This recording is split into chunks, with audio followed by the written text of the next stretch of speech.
Buenos días, mis estimados estudiantes, público presente. Dentro del marco de la asignatura Gestión Municipal, en la mañana de hoy vamos a tener el honor de contar con la presencia de la licenciada A. Vergara, que es una especialista en la jurisprudencia municipal. Lo más importante de esta conferencia es que vamos a recalcar lo que la jurisprudencia municipal trae consigo. Por eso en la mañana de hoy vamos a reconocer, a escuchar, ¿verdad?, a comprender y a profundizar sobre la jurisprudencia municipal. En el transcurso de esta conferencia vamos a tomar como metodología que la conferencista expone y ustedes, al término de un tema, pueden formular las respectivas preguntas. Reitero, la jurisprudencia municipal tiene que ver con la gestión municipal. En el transcurso del semestre, ustedes han observado que hemos podido estudiar y analizar toda la jurisprudencia de la ley 106, toda la jurisprudencia de la ley 66. Además, esta conferencia nos va a servir a nosotros dentro de lo que es el Observatorio de Desarrollo Sostenible para ser incluido en nuestro módulo de gobernanza y desarrollo local. Yo diría que cada uno de nosotros en la mañana de hoy debe llevarse algún concepto de lo que nosotros a través de este semestre hemos visto en gestión municipal. De manera que nuevamente le doy la cordial bienvenida a cada uno de ustedes aquí presentes para que escuchemos a la licenciada en este importantísimo tema. Me siento realmente emocionada, ¿no? Siempre que uno vuelve al aula, no solo como estudiante, sino también como profesor, o al revés, porque también a veces estamos del otro lado y siempre aprendemos del que está al frente, al lado, y eso para mí es muy importante, ¿no? Pero en esto, yo creo que en este momento yo siento una gran satisfacción, porque también buscamos provocar a través del conocimiento que uno ha ido acumulando de otros en el tiempo. Y esa acumulación, cuando uno tiene la oportunidad de decantarla, de transmitirla, de diseminarla, también le hace tener un sentido existencial, ¿no? Y uno se pregunta, como decía Ana Aren, ¿qué es la política? ¿Qué ha venido a hacer el recién llegado? Y yo para eso me tomé esta frase, ¿no? O digamos, este fragmento del libro de Sofía, del mundo de Sofía, del noruego Jens Stein, y él nos decía algo así: y luego de esos, los verdaderos conocimientos vienen de adentro. Dice, Sofía preguntaba, pero ¿no vienen en algún momento todos los conocimientos desde afuera antes de entrar a la cabeza de la gente? Eso es lo que nos preguntamos todos, ¿no? Por otra parte, Sofía se acordaba de las situaciones en que su madre o profesores le habían intentado enseñar algo que ella había sido recia a aprender. Y entonces hay ese resultado, ¿no? Y dice, cuando verdaderamente había aprendido algo, pensaba ella, había contribuido ella con algo. Y cuando de repente había entendido algo, eso quizás era lo que llamaba comprensión. Yo creo que de eso se trata. De que cuando entramos en este mundo del aprendizaje, no solamente sea el de dar, sino el de comprender. Porque es a través de la comprensión que comenzamos a hacer parte ese conocimiento que hemos adquirido. Entonces de eso se trata. De aquí no lo vamos a aprender todo. Yo creo que ya el profesor ha hecho un largo camino con usted como estudiante, pero quizás el interés personal sea compartir esa perplejidad que en un momento dado de la vida también alguien me lo transmitió. Entonces vamos a empezar, hemos diseñado una metodología de cómo podríamos abordar este tema en este tiempo, ¿no? Quizás he sido bastante ambicioso, en algunas cosas nos vamos a detener más y vamos a dar algunos periodos dentro de la presentación para hacer un par de preguntas, de manera en que vayamos enriqueciendo el debate y la discusión de las ideas o de los conocimientos. Haciendo preguntas también se aprende, ¿no? Entonces hemos hecho este esquemita, ¿no? ¿De qué se trata esto? Vamos a ver primero el municipio, un paseo por la historia. Es muy breve, pero me parece interesante.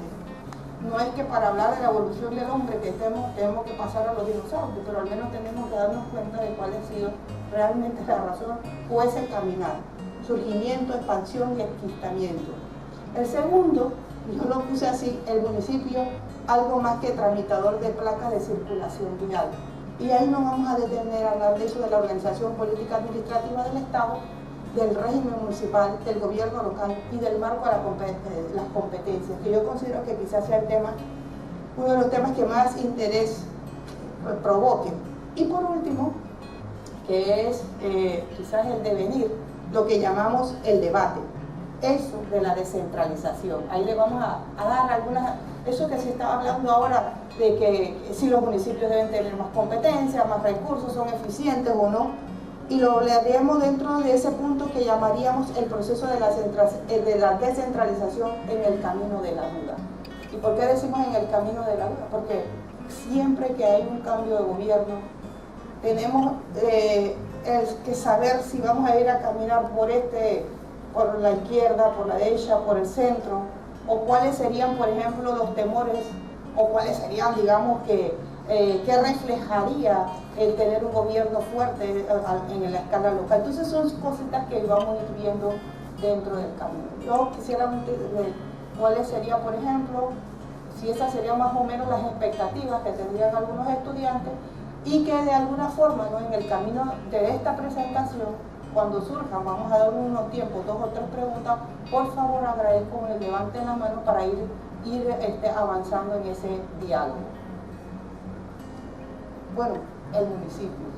Siempre creo que hablamos del municipio, hablamos de un vocablo latín que es municipio. Y ahora vamos a ver por qué esto de latín, ¿no? Las lenguas romance, por el que vienen de Roma, manus, carpio, capio, caspere, tomar, asumir de una acción.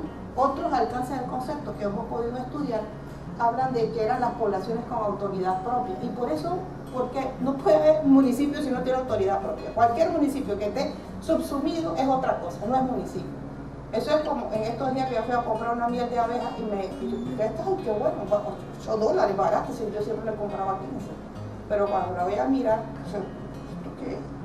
Pues no era miel de abeja. Una cosa que diga, pero no es. Echaron jarabe, echaron cosas horribles, pero no era. No es lo que diga usted que es miel de abeja, no, la definición del frasco es el contenido, lo que hace el municipio. Y otro era el tributo pagado por las ciudades conquistadas, o sea, tenía un término vinculado al tema tributario, al otro de la conquista, político, pero también al que más se le define por lo general es manus incipio, tomo con la mano, encargarse de, y por ahí va la cosa. Entonces, el municipio surge precisamente del Imperio Romano, ¿no?, de las conquistas romanas. Pero ¿dónde surge, en qué periodo? Porque Roma tiene 3 periodos muy identificados, que es la monarquía, la república y el imperio. Pero el municipio no surge en la monarquía, el municipio tampoco surge en la república, el municipio surge en la época del Imperio Romano. Y eso es bien interesante porque una de las cosas que nos damos cuenta es que en la república había esta figura que se llamaba munícipes, pero el munícipe no era el municipio, el municipio era gente que vivía y que tenía algunos derechos o algunos unos beneficios, ¿no?, de organización, pero no era municipio. El municipio viene a surgir en el imperio, que a eso ya le dieron unas unidades territoriales y que tenía una propia personalidad jurídica, lo que es muy similar ahora. El municipio es una persona de derecho público, autónoma y independiente del Estado. No podemos decir que el municipio se subsume en el Estado, no, el municipio surge independiente del Estado. Y ahí es donde vienen, por ejemplo, las diferentes teorías y doctrinas, ¿no? Una decía Tocqueville, los municipios parece venir de la mano de Dios. ¿Por qué? Porque donde quiera que haya hombres diseminados, ahí hay un municipio. Y decía los naturalistas, es una organización natural de la propia evolución social. Pero dicen los legalistas, no, el municipio es contribución de la ley. Pero bueno, ya cada quien escogerá la doctrina que quiere seguir, solo la menciono. Entonces, cuando viene Roma se va haciendo gigante, se va haciendo grande, ¿no? Y el imperio romano conquista toda esta parte, aquí está, ¿no? Roma viene avanzando y llega a la península, a esta península que nosotros llamamos la península ibérica. Aquí está España, por aquí está Portugal, y todo esto que está aquí viene a constituir lo que era el avance de los romanos en Europa. Pero como cada cosa tiene su final, el imperio romano va creciendo. De hecho, hay unos artículos que yo conseguí por ahí sobre todo lo que era la romanización de Europa, ¿no? Y por eso es que muchas de lo que nosotros llamamos las lenguas romances derivan de eso. Los romanos implantaron su lengua, su religión, su sistema y su organización política. Si nosotros bien la heredamos de España, pues España la heredó de Roma. Y por eso nosotros podemos encontrar esas estructuras muy similares en todo el territorio que en su momento significó la expansión romana. Pero como todo llega a su final, el imperio romano decae, se acaba. Y vienen los surgimientos, lo que llamamos nosotros, de la Edad Media, la nueva España, y la reunión de los reyes de España, de los reyes católicos de España. Y ahí es donde viene la cosa. Ahí es donde vienen nosotros, que era nuestra expansión a través de la conquista española y el genio de Cristóbal Colón, que no se da cuenta que llega a las Américas, pero que llega. ¿Y llega a dónde? Llega aquí. ¿Alguna vez tienen idea dónde queda el primer municipio fundado en América? ¿Alguno tiene idea dónde fue el primer municipio fundado en América? Y precisamente, mire que nosotros no lo celebramos, pero es el 24 de abril, en la Isabela. ¿Y saben dónde queda la Isabela? ¿Alguien escuchó? ¿Tienen alguna idea dónde queda la Isabela? Pues que esto es provocación, es esa inquietud que de aquí surge cuando ustedes ven la Isabela, la España, ¿dónde queda? Aquí, ¿ves?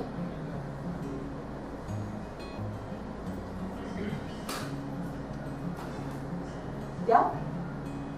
En República Dominicana. Si hubiéramos tenido aquí, hubiéramos puesto un merengue para darnos cuenta de las cosas. Pero en esta isla, la comparten aquí, que ustedes cuando se miren un mapa antiguo, ustedes se van a encontrar que esta es la República Dominicana y este es Haití. Todos los nombres de este lado están en francés y todos los otros están en castellano. Entonces, cuando aquí llega, cuando Cristóbal Colón llega a la natividad, porque llega en diciembre aquí, pero aquí es donde se establece el primer asentamiento, pero la primera institución local, municipal, de gobierno local en América, en el continente americano, ocurre en este lugar. Ahí donde vieron la Isabel, en República Dominicana. Como ustedes se dieron cuenta, ustedes van a encontrar ese lugar que en efecto existe cuando vayan a la República Dominicana, alguno que tenga algún interés en indagar más sobre ese tema. Mire, aquí hay algo bien interesante, ustedes que les gusta leer. Hay una novela de Isabel Allende que se llama La isla bajo el mar.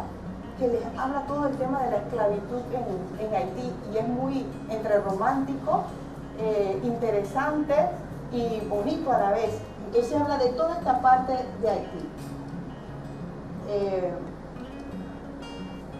Pero no fue hasta el cuarto viaje de Colón, que llega a tierra firme, y que justamente, y ahí hago la invitación desde el municipio de Panamá, a que se unan a la celebración de los 500 años. ¿Por qué? Porque los 500 años, la celebración de los 500 años es una fiesta de alguna forma continental, porque es donde se celebra la llegada o la fundación de la primera institución local en tierra firme. Aquí me acuerdo mucho que leí hace mucho rato por ahí, que fue Querétaro, en México, decían los mexicanos, donde se funda la primera ciudad, y no es cierto. La primera ciudad fundada en tierra firme y en el Mar del Sur, es Panamá. Pero miren lo interesante de lo que vamos a pasar con Cristóbal Colón en esto de los viajes. Cuando llega aquí, ¿se dan cuenta? Llega aquí, a este lugar. Llega a Santa María la Antigua. Les traje este mapita, porque la gente no sé, a veces no nos imaginamos dónde queda Santa María la Antigua. Pero no fue la primera ciudad, fue el primer asentamiento español que se estableció en tierra firme, en este lugar, en este límite que llamamos el Golfo de Urabá. Aquí está. Y después de aquí, o sea, después de Santa María, se fueron a Atlas. Ya estamos llegando nosotros a lo que a Colón, la parte de arriba de Colón, y por último, en nombre de Dios. Y de aquí fue que se traslada al Mar del Sur, el descubrimiento del Mar del Sur, a la ciudad que conocemos, la ciudad más moderna, donde estamos nosotros ahora mismo sentados. Bueno, fue precisamente el primer alcalde, Vasco Núñez de Balboa fue el primer alcalde de la ciudad de Panamá, y Pedraria su gobernador, pariente que lo mandó a decapitar. Así que, estando que fue el que fundó realmente la ciudad, ¿no? Y poco a poco, pues, fue dándole ese rostro que nosotros vamos conociendo. Y esta podríamos decir que son los primeros el asentamiento de 1510, el segundo que nosotros conocemos, que es la ciudad de Panamá, pero entre este periodo hay otras ciudades importantes que también se fundan en Panamá. Entre esas está Rapa de los Caballeros, ¿no? Y la de 1613, que es el propio casco antiguo que conocemos, ¿no? Que ya va haciendo tránsito a la nueva ciudad de Panamá. Entonces, vamos a hacer un alto y me pregunto si alguien tiene alguna pregunta o algún punto de cuestionamiento sobre lo que hemos presentado hasta ahora.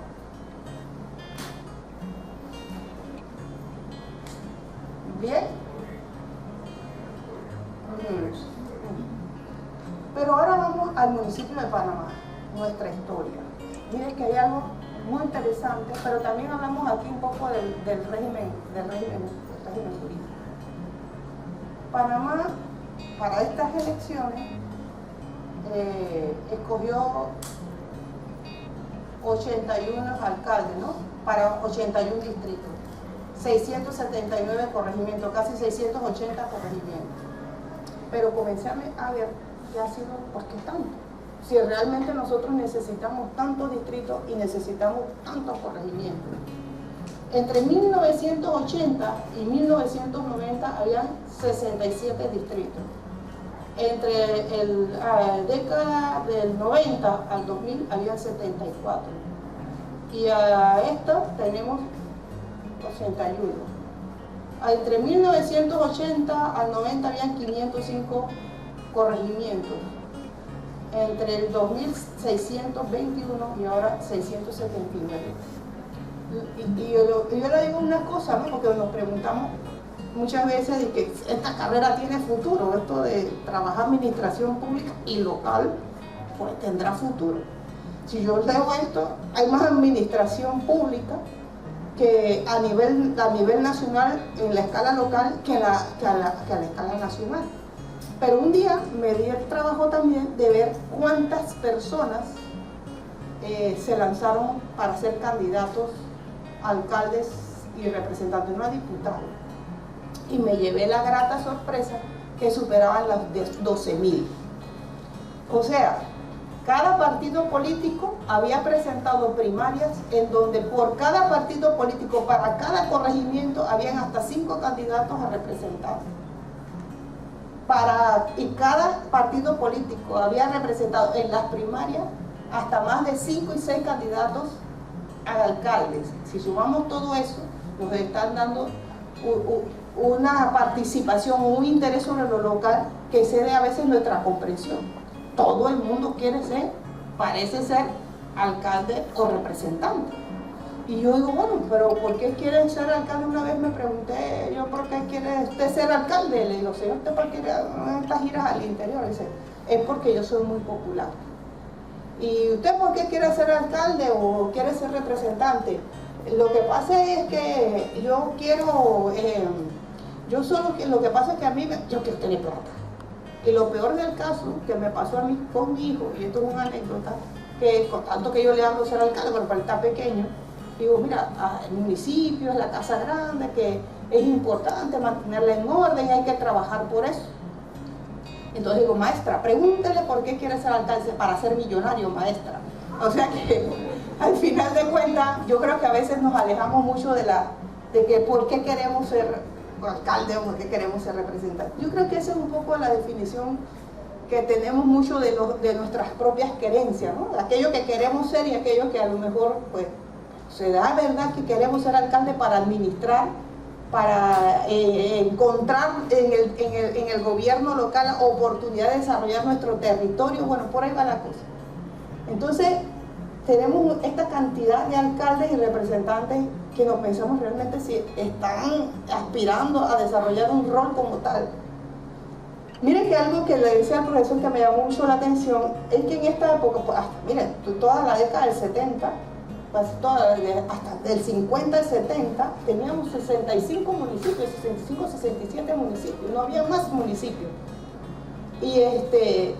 Y que porque era coincidente con el número de parroquias que había. O sea, Panamá se organizaba eclesiásticamente también por parroquia, y cada parroquia era un municipio. O sea, los municipios eran las parroquias y las parroquias eran los municipios.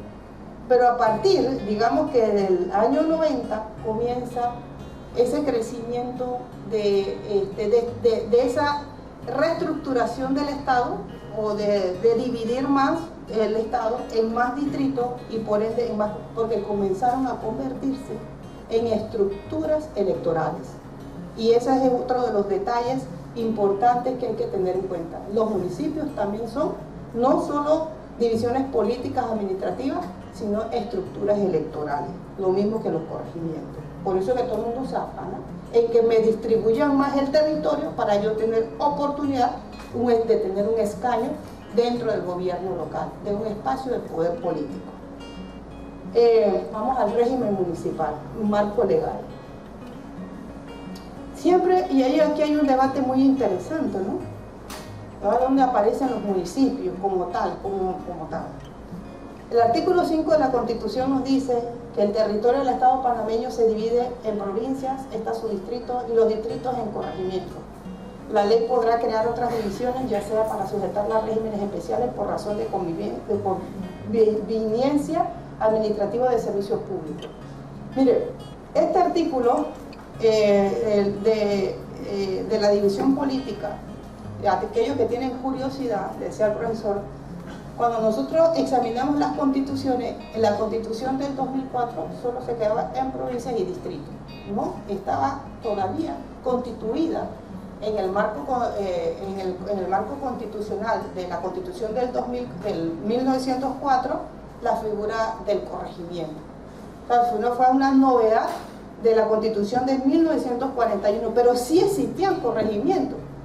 Porque los corregimientos, nosotros seguimos muy el modelo parece que nosotros estuvimos anexados a Colombia por algún tiempo, y la figura del corregimiento ya la concibían dentro de la administración de la estructura administrativa del Estado. Y el Código Administrativo, el 1917, sí lo recoge, más no la Constitución.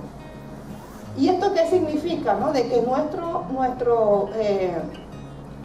Estado no considera otro tipo de estructura, sino esta, ¿no?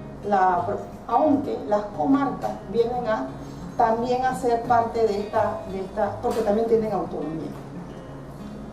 Entonces, el otro artículo que nos interesa, y si se dan cuenta, miren que aquellos que tienen curiosidad, es casi el mismo texto de la Constitución de 1946. El municipio, y ahora vamos a hacer una reflexión sobre esto y sí lo vamos a hacer en conjunto, ¿verdad? El municipio es la organización política autónoma de la comunidad establecida en un distrito. La organización municipal será democrática y responderá al carácter esencialmente administrativo del gobierno local. Una vez vino un consultor español y me preguntó, que era un municipalista, y me preguntó qué significaba de la organización política y administrativa, o sea, qué nosotros le estábamos dando de contenido a eso. Y la verdad es que a veces no reflexionaba, o sea, cuando usted ve tantas las cosas, las da por hecho.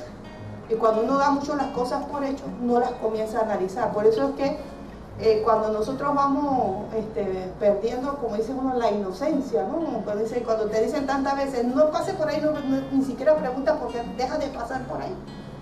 Entonces, nosotros si nos acostumbramos tanto a leer este artículo, que no sabemos si realmente este artículo como tal es el municipio que nosotros tenemos hoy.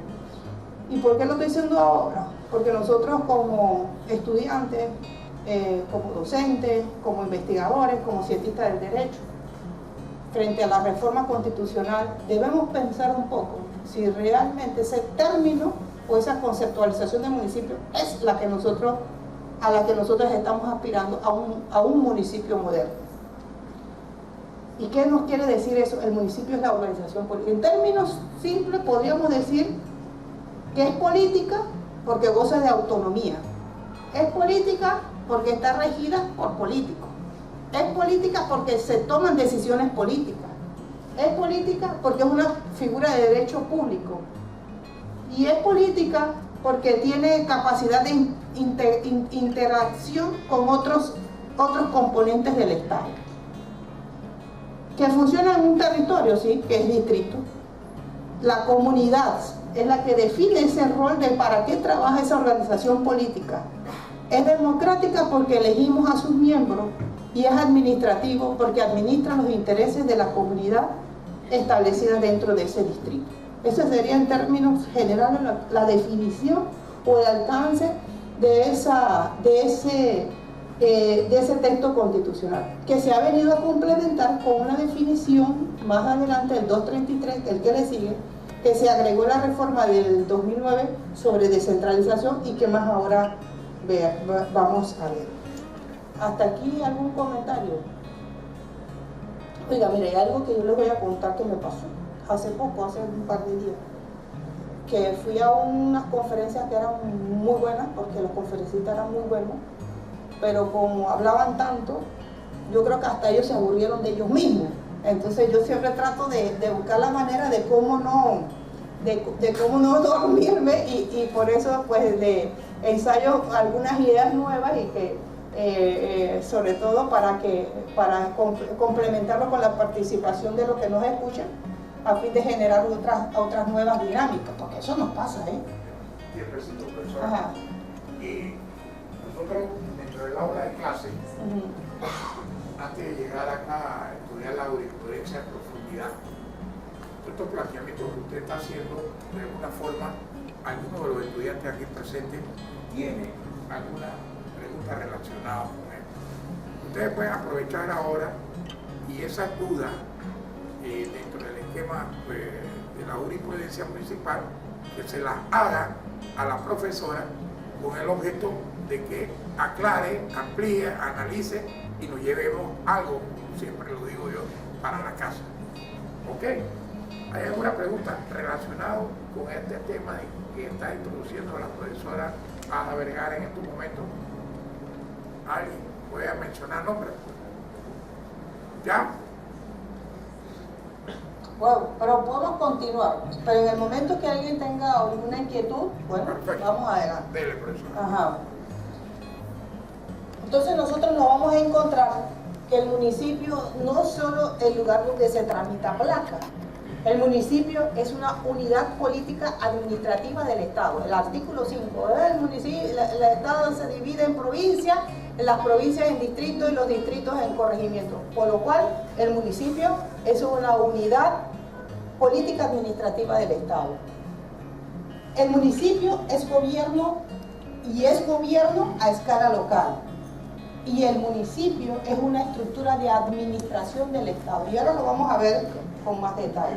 Mire, esta gráfica, y aquí yo creo que sí va a generar alguna, porque yo creo que tuvimos una discusión en la oficina con algunos de los compañeros que fueron, porque todo el mundo dice, a mí me choca mucho de las personas que participan en muchos eventos, muchos que son políticos, y dicen, nosotros los gobiernos locales, y en ese churuco meten a los gobernadores, a los representantes, al corregimiento, al alcalde, no. Yo creo que aquí vamos nosotros de ahora en adelante tener claridad cuál es la diferencia entre el municipio y los demás entes territoriales. ¿Qué son los entes territoriales? Nosotros tenemos, digamos que 3 entes territoriales, que sería vamos a meter 4. Que sería la primera, la provincia, la segunda, el distrito, la tercera, el corregimiento. Pero en la provincia tenemos una diferencia o a nivel provincial, y lo ponemos ahí porque las comarcas no dependen de la provincia, pero tienen autonomía.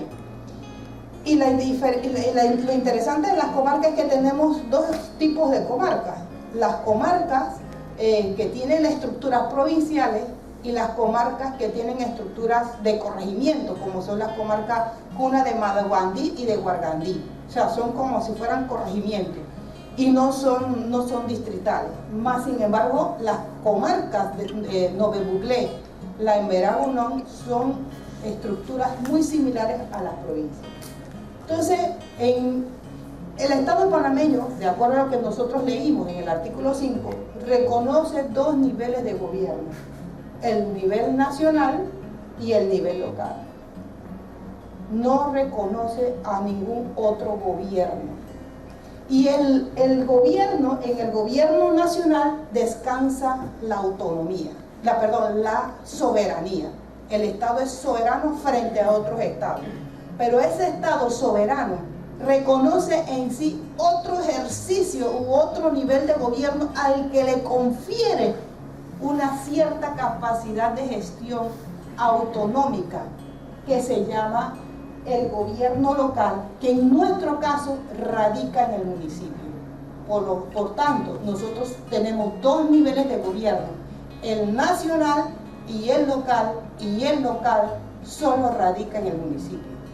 A la par, hay 4 niveles de administración, es decir, la eficacia, la función pública ejerce el Estado, se hace a niveles nacionales. En esa encontramos las entidades sectoriales y los ministerios. Ministerio de Vivienda, de Salud, Seguridad Pública, todo lo que ustedes operan a nivel nacional. A nivel provincial, ¿qué tenemos? El gobernador y el consejo provincial y los consejos comarcales en lo que toca a la comarca.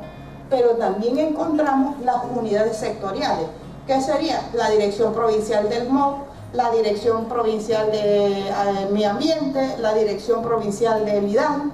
Entonces, esas operan dentro de la estructura provincial. Y en el nivel distrital solo opera el gobierno local. Y de último, y en la base de todo esto, está el corregimiento, donde opera la figura del representante del corregimiento y las juntas locales. Miren, yo voy a hacer un breve espacio a porque esa confusión viene dada sobre todo en los grandes, cuando hay estos encuentros, nosotros los gobiernos locales. El gobierno local es el municipio. Y eso a veces pasa porque a veces no nos damos cuenta la importancia que tiene, en el caso de los representantes, ser miembro del consejo. La figura, y me pareció bien, porque en estos días me hicieron una pregunta sobre el corregimiento, ¿no? Que habíamos comentado que el corregimiento había surgido, pues existe, desde el Código Administrativo de 1917 y la Constitución lo recoge en el 1941, pero la figura del representante de corregimiento es una creación inédita de la Constitución de 1972. Y en ese momento, el representante de corregimiento asume 3 roles protagónicos: como miembro de la Asamblea Nacional de Representantes de Corregimiento, como miembro del Consejo Provincial de Coordinación y como miembro del municipio, miembro del Consejo Municipal. Con el tiempo, el rol del representante de corregimiento ante la Asamblea Nacional desapareció en 1983, cuando se crea la estructura de partidos y que la Asamblea pues lleva a lo que en ese tiempo llamábamos legisladores. Así que ese rol, además tampoco legislaban, porque más bien lo que hacía el representante del corregimiento era aprobar o no aprobar las decisiones del Consejo Nacional de Legislación, no debatía como hacen los diputados oyentes. Posterior quedó el Consejo Provincial, que es un espacio que existe, pero que es más, es la reunión de todos los representantes de corregimiento, más los miembros de las unidades sectoriales, en donde se debe coordinar la administración pública, el gasto público que debe generarse en la provincia.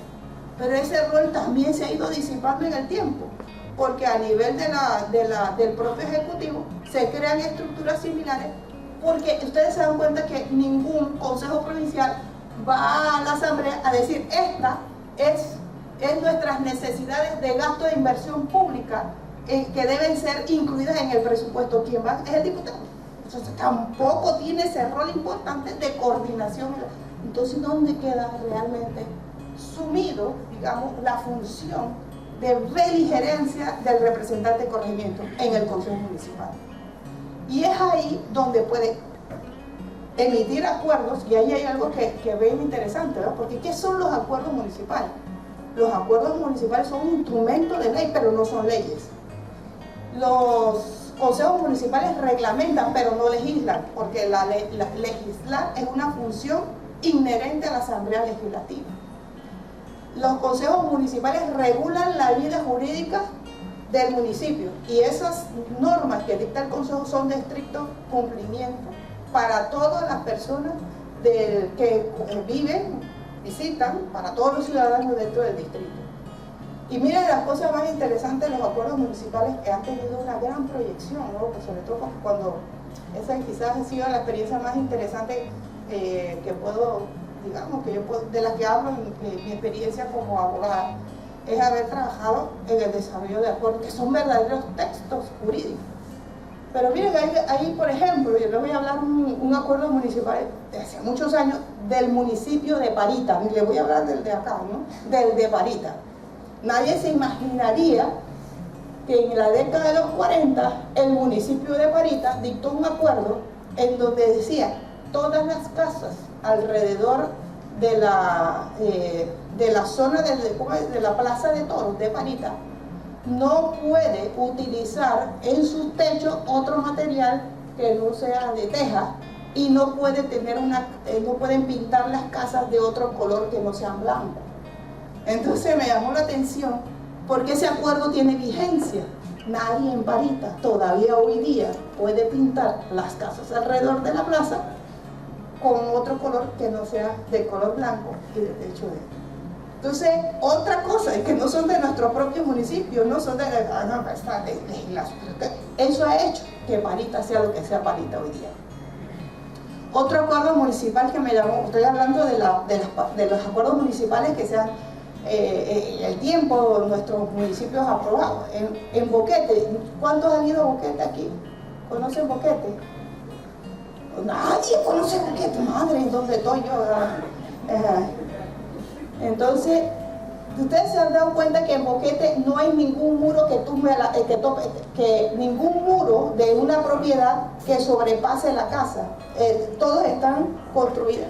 Y ustedes saben que eso es una disposición de acuerdo municipal. Ninguna casa, ni por muy gringo que sea, podrá construir un muro que no deje ver la casa. Así, palabras más, palabras menos. Y vino el alcalde también lo iba a tirar abajo. Entonces, y esto tiene vigencia. Entonces, ¿qué expresaban los acuerdos? Los acuerdos son expresiones de interés de la comunidad en muchas ocasiones por preservar su propio patrimonio y su propio bien. Ahí, volviendo a Herrera, la provincia de Herrera, que han tenido muy buenas participaciones en los acuerdos. El refugio de vida silvestre que tenían ellos allá, creo que en las minas, fue un acuerdo municipal el que lo declaró como refugio de vida silvestre. Después vino el medio ambiente o la NAN a hacerlo. Pero muchos de los patrimonios que hoy existen, que están preservados, han sido recogidos precisamente por acuerdos municipales, porque las comunidades se vieron en la necesidad de recurrir a sus consejos para impulsar la protección de esos entornos. Bueno, y así nos vamos encontrando a través de la historia de los acuerdos municipales de Panamá, que habrá que hacerlo más adelante, cómo eso ha evolucionado en el tiempo. Y es ahí donde dice, si los consejos municipales tienen este poder, pues, imagínense ustedes cómo no aprovecharlo. ¿Qué cosas se pueden hacer por acuerdo?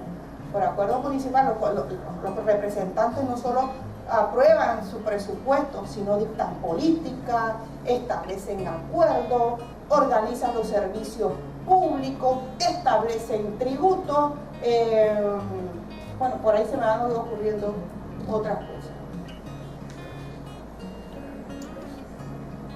Miren y hablando del régimen municipal, ¿no? Que el régimen municipal es nuestra constitución política, porque nuestra constitución política, a veces me acuerdo el nombre, siempre me acuerdo por el profesor Quintero, y en esa época ya había salido cuando se hizo la última reforma, decía Constitución Política de 1972, reformada por los actos reformatorios de 1983 y el acto constitucional de 1989 y la reforma del 2000. O sea, si ustedes tienen que decir cuál es su nombre y su apellido, usted no se va a limitar a decir Pedro Saldaña, ¿no? Retraída, la abuela, entonces esa es una constitución que recoge otras constituciones en sí misma, porque ha sido tantas que al final de cuentas esa constitución del 72 tal y cual ha ido variando en el tiempo. Pero en la constitución del 72 nosotros nos vamos a encontrar, nuestro régimen municipal se compone de dos fuentes principales, digamos, en el marco jurídico. Uno, la constitución. Y en la constitución, miren lo interesante que es, está el título octavo, Regímenes Municipales y Provinciales. Capítulo 1, Representante de Corregimiento. Capítulo 2, Régimen Municipal. Y capítulo 3, el régimen provincial. En otras constituciones, mire que a mí me llamó la constitución del 46, sí tenía dos títulos. Tenía régimen municipal y el régimen municipal. Era la que tenía dos títulos separados, uno para la provincia y uno para el municipio. Y la ley que regula o desarrolla ese título, principalmente en lo que corresponde al régimen municipal, es la ley 106 del 8 de octubre de 1973, que se llama sobre el régimen municipal. Uno dice el régimen municipal, la ley 106 y la... Yo estoy haciendo hace rato un trabajo de investigación y de actualización de la ley del régimen municipal, solo de la ley 106, porque me llama la atención de que al final todos resbalamos por esa ley de una u otra forma. Que el texto, ¿no?, de la ley 106 del 73 a la fecha, ay madre, se me fue muy adelante, vamos a ver, vamos acá, ajá, la ley esta que está aquí ya ha sido modificada por 12 leyes y por 4 fallos de la Corte Suprema de Justicia. O sea, que cualquiera que vaya ahora a consultar un texto de la ley 106 de la Gaceta o cualquiera que no ha sido reformado, se va a encontrar con una ley realmente desactualizada. Porque ha sido muchas las intervenciones, incluyendo hasta la del 2018, que esta ley ha sufrido cambios, algunos más profundos, algunos más o menos, pero la ley ha tenido muchos cambios. Estamos hablando por 12 leyes, no estamos hablando de 12 cambios, sino por 12 leyes y 4 fallos de la Corte Suprema de Justicia. ¿Cuáles cambios de la Corte Suprema de Justicia que puedo mencionar ahora, que me llama mucho la atención? Fue que en su momento tenía que ver con el nombramiento del tesorero, ¿verdad? Hasta fue en la constitución de la reforma del 2009, la constitución señaló que el tesorero era elegido, designado por el alcalde y ratificado por el consejo. Entonces la ley mantenía el hecho de que el alcalde era designado por el consejo municipal. ¿Y esto por qué? Porque el nombramiento del tesorero es clave en una administración. O sea, ¿a quién respondía el tesorero? ¿Al consejo municipal o al alcalde? Entonces eso generaba muchos conflictos. De hecho, uno de los conflictos que genera o persiste todavía es la designación del ingeniero municipal por el consejo municipal. Pero la pregunta es, ¿qué funcionarios nombra el alcalde y qué funcionarios nombra el consejo? ¿Y cuál es el impasse que genera a veces estos nombramientos? Nuestro municipio en Panamá está formado por un alcalde y un consejo deliberante, que es un cuerpo colegiado, que es un grupo de gente que toma decisiones en su conjunto. Panamá pasa a ser ahora el distrito de Panamá, el distrito con mayor número de corregimientos que tiene.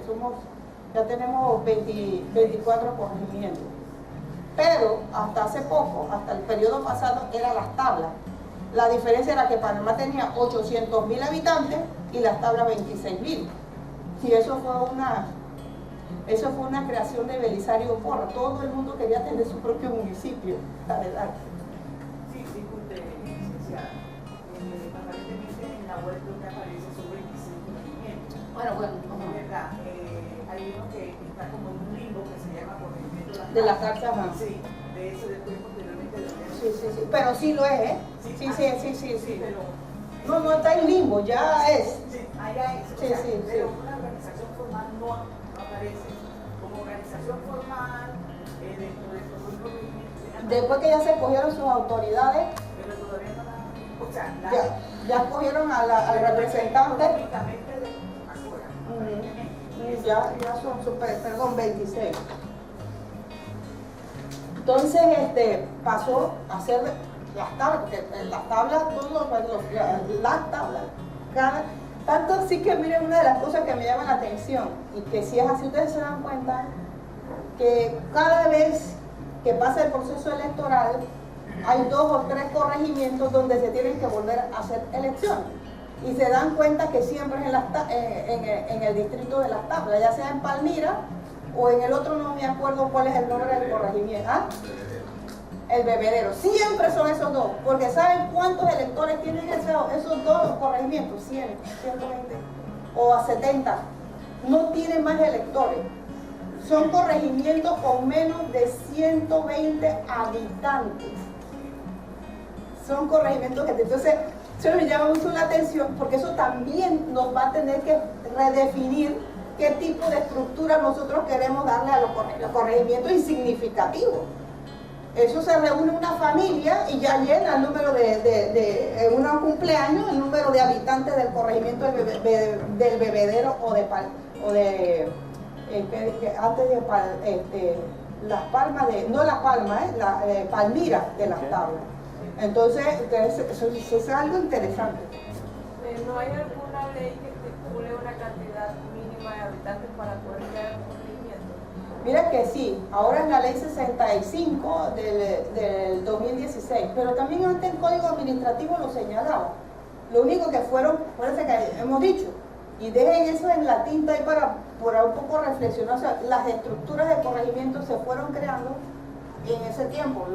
Por Belisario Porras, que quería que todas las tablas tuvieran su propio distrito, su propio corregimiento, Y por otro lado, a último, más recién, es porque son espacios de poder político, son estructuras electorales. Y cada vez que usted dice, pero otro corregimiento aquí al lado, no, porque no otro corregimiento, todo el mundo quiere ser representante del corregimiento. Ahora me van a preguntar cuánto gana un representante, por qué quiere ser representante. Esas son preguntas que también me pueden hacer, porque también pueden tener interés en ese tema, ¿no? Ese de apúntenla ahí. Entonces, el municipio pues tiene un alcalde y un consejo deliberante, las direcciones administrativas, la dirección de obras de construcción, y yo pondría por aquí la de planificación urbana, porque aun cuando todos no lo tengan, pero sí ya son estructuras de derecho público, o sea, que la ley las crea. No necesita de otro tipo de instrumento legal para hacerlo, ya la ley las crea. Y ustedes se dan cuenta, yo participé una vez, yo trabajé 3 años en el tiempo del gobierno municipal de la señora Mayín Correa, y hubo un problema. Bueno, hubieron muchos problemas, pero uno que voy a compartir en esto es que al inicio Mayín iba a las sesiones del consejo, que yo recuerdo, fue como el primer año, que todo el mundo se llama bien. El segundo año, uno se llama, ya te conozco, vamos a ver qué tal. Se llama más o menos, ya yo sé lo que tú quieres, ya sé por dónde viene, eso es porque cada quien va conociendo su contraparte. El tercer año ya la mayoría nos llevamos mal, o tratamos de, con este sí, con este no, y al cuarto ya ni nos hablamos. Así que como del tercer año la señora decidió, no voy a ir más al consejo, no voy a ir a pisar ese consejo. Entonces, el consejo, y esto por qué lo vamos a aprender, acuérdense que ustedes van a ser asesores de los municipios, y esta conversación a todos los que aspiran a trabajar en un municipio les van a llegar, y cómo ustedes van a resolver. Sería eso, ¿verdad? Entonces, esta que está aquí no iba al consejo, y el consejo le dijo, yo le voy a poner una denuncia penal a usted le voy a poner una denuncia penal. ¿Sabe por qué? Porque usted está incumpliendo su labor. Bueno, nosotros revisamos la ley 106, y nos dimos, podrá asistir al consejo, dice, estamos hablando sin más, la memoria no me falla, como entre el 16 al 18 por ahí de la ley. Podrán asistir al consejo el alcalde, el funcionario podrán, es decir, es discrecional de la autoridad, va o no va. La participación, el alcalde, si dice la ley, el alcalde puede ser sujeto de una investigación cuando impida la reunión del consejo. Si un alcalde impide la reunión del consejo, sí está sujeto a la comisión de un delito. Pero el de ir o no ir, yo decido si quiero o no quiero ir. Entonces, en ese tiempo hicimos una consulta a la procuradora, y la procuradora, el alcalde no es miembro del consejo. O sea, no es necesaria su presencia. La facilita para podernos enterar de las cosas, pero su presencia. ¿Y a qué se debe eso? Porque en otros consejos, como el TICO, el del lado, el alcalde es un concejal electo. O sea, un miembro del consejo es el que es el alcalde. Entonces, él sí tiene que ir al consejo, incluso muchas veces hasta lo preside. Pero el alcalde aquí ni lo preside, ni es miembro, ni tiene nada que ver con el consejo. Porque nosotros seguimos una denominación del sistema francés, que es de la separación de poderes, igualito a cómo opera el Estado que conocemos, ¿no? Entonces, ¿cuáles serían las funciones del consejo? En general sería regular la vida jurídica mediante acuerdos y resoluciones, aprueba, rechaza el presupuesto, elimina puestos, nombra, pero crea los puestos, no nombra, El consejo solo nombra al abogado, al ingeniero y a los funcionarios del consejo. Ahí está. ¿Qué hace el alcalde? El alcalde es el representante legal del municipio. Cuando usted quiere demandar al municipio, usted demanda al municipio en nombre de demanda a través o al alcalde, normalmente como representante legal. Nombra a los funcionarios y le asigna funciones. Fulano, usted es esto, usted es el asesor mío. O no, usted es el director de, elabora el presupuesto, ordena los gastos, designa el tesorero, designa al jefe, de policía, dicta decretos. y esto lo digo, quizás tengo que cambiarlo porque hay parte de esto que quedó en el alcalde, con esto de la ley 16 del 2016 sobre justicia comunitaria, y funge como autoridad urbanística local. Esas serían a grandes rasgos las funciones del alcalde. ¿Cuáles serían las normas principales que maneja un municipalista, ¿no? La ley 106. La ley 106 para un municipalista, bueno, yo no voy a decir cómo es la Biblia porque yo la leo poco y no me estoy diciéndolo pues yo no leo la Biblia, leo la ley 106 casi todos los días, o si no. Pero eso, aparte de que, no es que estoy confesando que sea un cristiano, lo que estoy diciendo es que este es mi libro de referencia, como para los abogados procesalistas del Código Procesal, para nosotros los municipalistas la ley 106. Pero en la ley 106 yo creo que nos acompañan otras leyes que son muy importantes en materia de régimen municipal. La ley 105 que regula la función de los representantes de corregimiento de las juntas comunales, la ley 51 sobre los consejos provinciales, la ley 2 de los gobernadores, la ley 55 de los tributos. Ahora, pues, ¿qué tiene esa ley de importancia? ¿Cobran o no cobran? ¿Cuánto cobran los municipios por la extracción de minas? ¿Cuáles beneficios tienen los municipios por extracción de minas? La ley 65 que regula la creación de distritos y corregimientos y también provincias, la ley 16 de 2016 sobre justicia comunitaria. Hay otras leyes sectoriales que también uno debe consultar de manera periódica que tienen que ver con ordenamiento territorial. Son los municipios en su capacidad de generar los cambios de zonificación y uso de suelo que debe seguir, la ley 41 de ambiente, el código sanitario, las funciones del municipio como policía sanitaria. Y la ley 37, ¿no? Que determina el proceso de descentralización, pero que también ha tenido e influido en grandes modificaciones a la ley 106 de 1973. ¿Alguna pregunta por aquí ahora? Por eso estamos muy caritos. Oiga, yo iba a hacerle una pregunta relacionada con las funciones del alcalde en cuanto a los nombramientos. No el Consejo Municipal que nombra al secretario, al tesorero y al... ¿Usted puede ampliar un poquito sobre esa vinculación, esa responsabilidad? ¿O es del Consejo o es del alcalde? Yo le entendía que la función del alcalde nombrar el secretario y el tesorero. Corresponde al alcalde la designación, el nombramiento del tesorero y el consejo lo ratifica. Eso fue una modificación en el 2009. El consejo nombra al ingeniero, porque hablo del ingeniero aparte porque es una figura de la administración, y el consejo nombra al secretario del consejo, al abogado del consejo y a los demás funcionarios que trabajan en el consejo. Pero la función fue digamos que una modificación sustantiva, ¿no? En la constitución en la reforma constitucional del 2009. Bueno, ¿cuáles serían las competencias municipales, ¿no? A grosso modo? El municipio es autónomo. Cuando digo autonomía es que yo puedo hacer todo aquello lo que la ley no me prohíbe. Y en administración no dependo de ninguna otra autoridad para ejercer mi función. Antes, por ejemplo, decía, si yo el municipio, mire que era muy relativa la autonomía, cuando yo reviso, por ejemplo, la constitución de 1941, dice, podía crear impuestos salvo, porque había en ayuntamientos provinciales, eso es otra historia de otro día y en otro momento. Dice, bueno, pero previo a que el Ejecutivo revise y autorice. Eso es una violación al concepto de autonomía.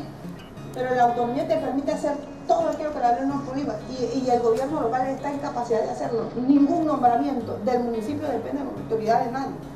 Ni siquiera los acuerdos pueden ser declarados nulos, pero por la Corte, por la Sala Tercera. Los acuerdos pueden ser revocados por la propia autoridad municipal, no por otra. Los acuerdos pueden ser reformados por el propio Consejo, pero no por otra autoridad. Así que esa es la importancia que tiene la autonomía. Y nosotros lo vamos a encontrar en la ley 106 o en cualquier otra, el término competencia como la atribución, función, facultad, potestad o responsabilidad. Muchas de esas son compartidas, algunas son propias, es decir, que no se pueden delegar, otras son difusas porque dice, esto le corresponde al gobierno y a las instituciones a través de, o sea, no nos dice con claridad cuál sería ese marco de participación del gobierno local en cada una de esas aristas. Por eso es que los municipios muchas veces, como dice el profesor, nos metemos a hacer cosas porque la ley no lo define, no es muy clara, la ley es ambigua y deja esa zona gris en donde los municipios podemos actuar. Entonces, nosotros tenemos que en administración pública, ¿cuáles serían esas funciones?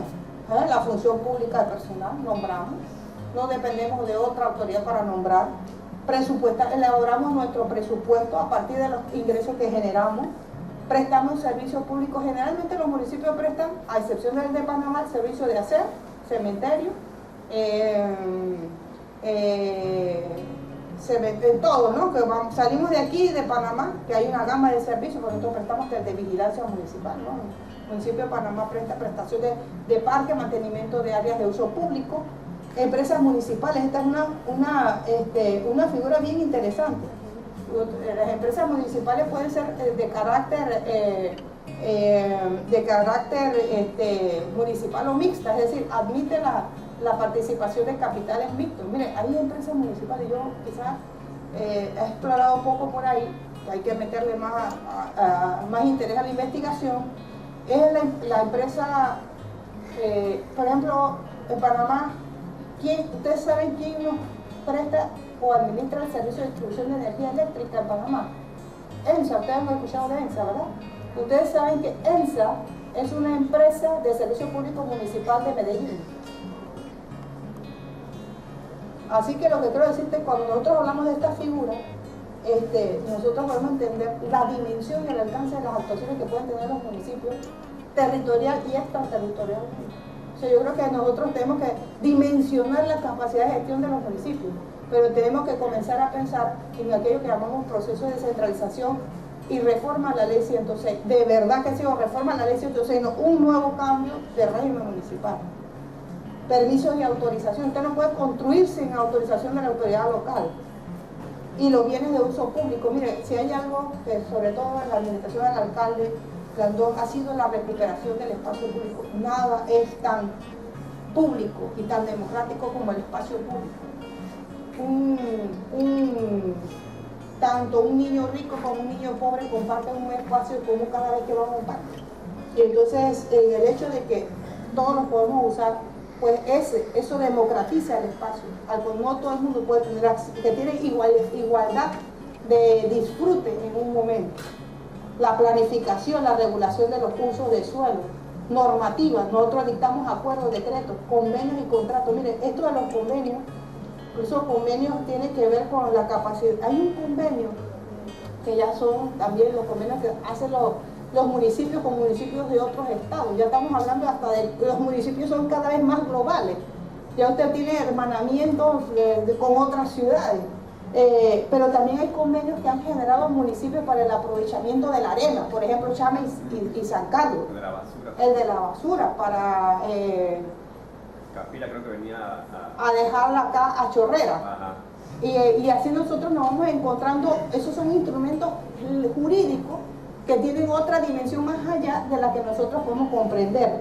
Y en esto, pues nosotros también encontramos lo que se llaman las asociaciones y mancomunidades, que dictan acuerdos que tienen que tienen una jurisdicción más allá del propio territorio del distrito. Son extraterritoriales cuando nos juntamos 2 o 3 y tenemos una mancomunidad porque la propia Constitución lo permite. Y establecemos impuestos. No todo el mundo puede establecer, solamente puede establecer impuestos la Asamblea y el Consejo Municipal. Por eso el único que tiene el poder de gobierno es el Consejo Municipal. Cobrar y ejercer la jurisdicción coactiva. Usted puede, pocas instituciones pueden tener el ejercicio de la jurisdicción cuando usted paga porque paga. Y si no le quito lo que tiene, eso lo puede hacer el municipio. Y hay regímenes especiales que en eso pueden hacer moratoria. Y también el municipio puede establecer el tributo de contribución por mejoras. Es decir, si yo necesito esta calle, todos los que viven alrededor de ella van a contribuir con ese pago. Y por último, bueno, sanciones y dirime fallas, porque la ley 16 no le quitó las funciones al alcalde de sancionar. Antes de Ajá. es que es verdad que ese ámbito de control de la alcaldía de Panamá es bastante grande. Y hay una subdivisión de los distintos corregimientos, de los distintos corregimientos, porque uno de la Oriente, otro de allá de Panamá Centro y otro por acá. Habría la posibilidad que en el futuro ese ámbito de control administrativo se reduciera. Una pregunta tonta, pero bueno, de repente pudiera suceder, porque los órganos de gobierno de repente pudieran pensar, vamos a disminuir ese yo no sé. Miren que que a veces uno debe imaginarse las cosas como si uno fuera.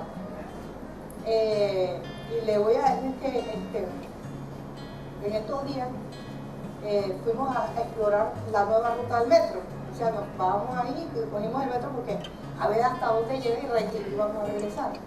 Pero yo que vivo en Betania, para mí la ciudad es hasta Villasaíta, porque yo vivo en Betania y acá donde trabajo. O sea, para mí la ciudad pierde su dimensión, porque no la conozco, o sea, no la conozco tan voy para ver el aeropuerto, no hay el corredor, termina en el aeropuerto y regresa, o cuando iba a los ríos, Papacora, Chama y Celso, decía, oye, esto, ay, qué bonito, pero nunca había pensado en cómo es la cuestión municipal desde acá. Y cogimos el metro y tú llegabas hasta el fondo y regresabas, hay gente entrando, hay gente saliendo, hay gente llegando. Y me dije yo, ¿qué haría yo si fuera alcaldesa? Claro, tenía que pasar yo por la experiencia, ¿no? Porque si no soy alcalde no voy a pensar en eso. Por primera vez pensé en qué haría yo. Primero, quedemos claros de que la jurisdicción del distrito, cualquiera que sea, es donde es parte de su jurisdicción. O sea, el municipio ejerce su control de la administración pública en todo su territorio. Ejercerá con más eficacia donde las autoridades tienen mayor control o mayor visibilidad. Y se va perdiendo en la medida que ese centro se va diluyendo, ¿no? Pero eso es el tema de descentralización, porque así pasa con el Estado. Cuando el Estado está en el centro, se va diluyendo la función pública en la medida que va poniendo. Pero mire que se me ocurrió algo, que parece que uno también piensa desde la posición que puede, que yo le recomendaría, que yo si yo fuera alcaldesa, ¿qué haría? Porque nunca me había pensado en ninguno de las necesidades de las comunidades tan lejos.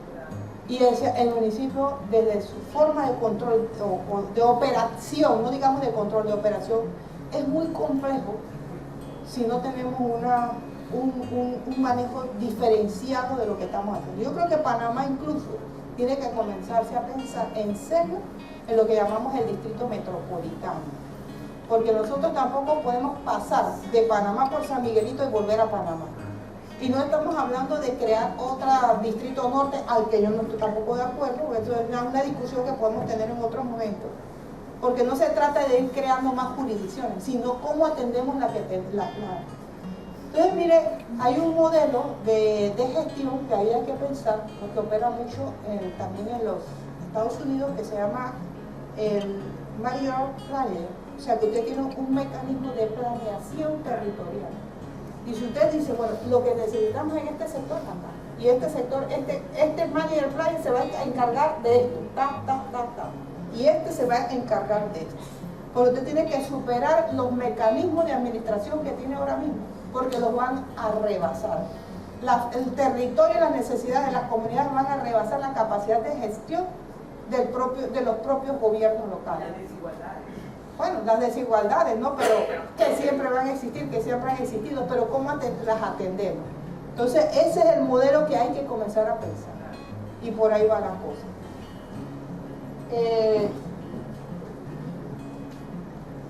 Bueno, yo creo que aquí vamos a ver algo que... Ajá. Yo creo que voy a entrar con el tema de descentralización. Yo quiero hacer como un corte, porque vamos a empezar con la descentralización y hacer, como dice uno, una especie de... no solo de resumen, ¿no? Sino que no sé si alguien quiere hacer una especie de resumen ejecutivo de lo que hemos venido hablando y que nos aporten algunas ideas hasta a lo que hemos hablado ahora, porque vendríamos a lo que llamamos la segunda parte. ¿Alguien se anima?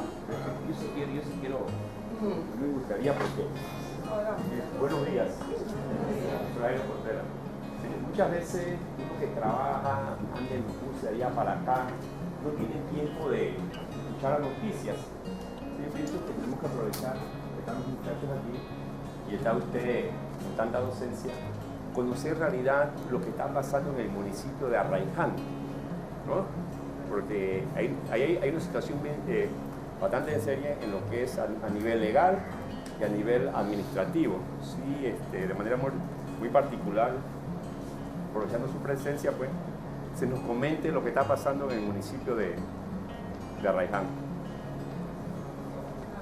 Una pregunta, vamos a la otra. ¿No? Otra, jóvenes. ¿Alguien más? Eso Bueno. tiene la pregunta ahí. Ajá, sí. A ver, Gómez. Diga. Ajá. Ahí está, sola. ¿Cuál sería el alcance que tiene la jurisprudencia municipal?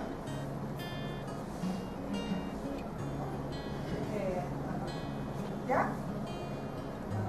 Bueno, mire, con el caso de Arraiján, bueno, no puedo hablar tan Sí. solo de las noticias porque yo trabajo en el municipio de Panamá, pero sí que le llega a uno el interés por el tema, ¿no? Además, es así muy peculiar, no de ahora. Siempre el municipio de Arraiján ha estado teñido de muchos comentarios ha estado teñido de corrupción en términos de la administración pública o acusado, ¿no? No vamos a decir que la hay, vamos a decir que ha sido, y no ahora, sino también el anterior. ¿Qué pasa?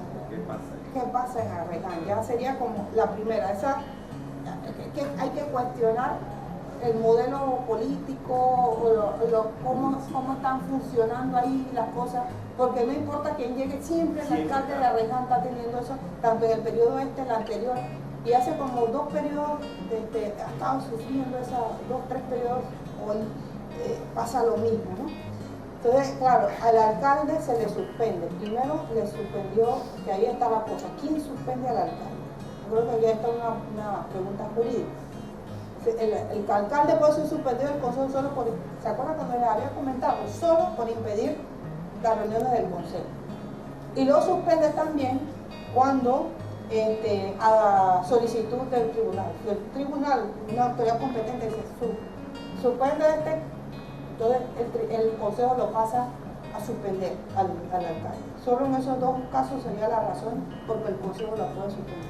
Pero el que suspende al alcalde es la autoridad competente. En este caso, el órgano judicial cuando encuentra causa probable para esa suspensión. Entonces, en esa han pasado tantas cosas, porque lo último que entendí era que el señor se reintegraba porque había suspendido las vacaciones, que era una cosa que yo no llegué a entender, si era que lo había suspendido el tribunal o él se había ido de vacaciones. Yo creo que en el caso de Arraiján hay de todo un poco, ¿no? Yo creo que también hay un proceso penal que está en marcha.